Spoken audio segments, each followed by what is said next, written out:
dhiigni ilmaan Oromoodhaa yeroo irraa yerootti sirnoota dhufaa darbaadhaan dhangala'aa har'a gahe.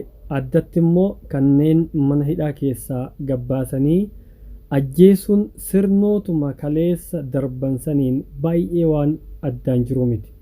Kun addatti ilmaan Oromoo seera jala oolanii erga hidhamanii gabbaasanii ajjeefamuun ilaalcha addaa mootummaan kun yookaan immoo sirni amma jiru kun keessa warri xiinxalaa tahee nama nyaatu Oromoo nyaatu as keessa jiraachuu isaati. Erga gochoonni akkanaa kun deebi'anii raawwachuu eegalanii bubbulanii jiru.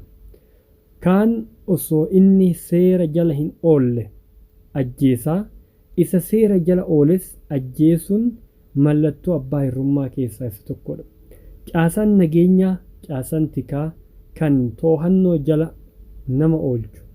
Addatti immoo naannoo Oromiyaa irratti caasaan nageenyaa erga qaamni tokko shakkamee hidhamee seera jala oole, seeraan gaafatamee mana murtiitti dhiyaatee yoo gochaan inni itti shakkame sun ragaa qabatamaa kan qabaatu taate mana murtiitiin murtiin haqaa itti kennamuu qaba malee gabbaasanii ilaalcha akkasii qabaatanii nama ajjeesanii bineensa jalatti nama darbuun gocha hammeenya shororkeessummaan garaagarummaa hin qabnedha.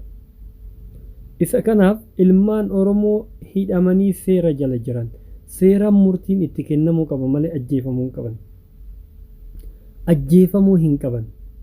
Warri gocha akkanaa kana raawwachaa jirtan gochi isin raawwachaa jirtan gocha sirrii miti. Gocha hammeenyaati, gocha diinummaati. Gocha Oromoo irratti raawwatu miti, ilma namaa irratti raawwatuun hin malle waan ta'eef ariitiin warri gocha kana raawwate seeratti dhiyaatee adabamuu qabanii jedhu.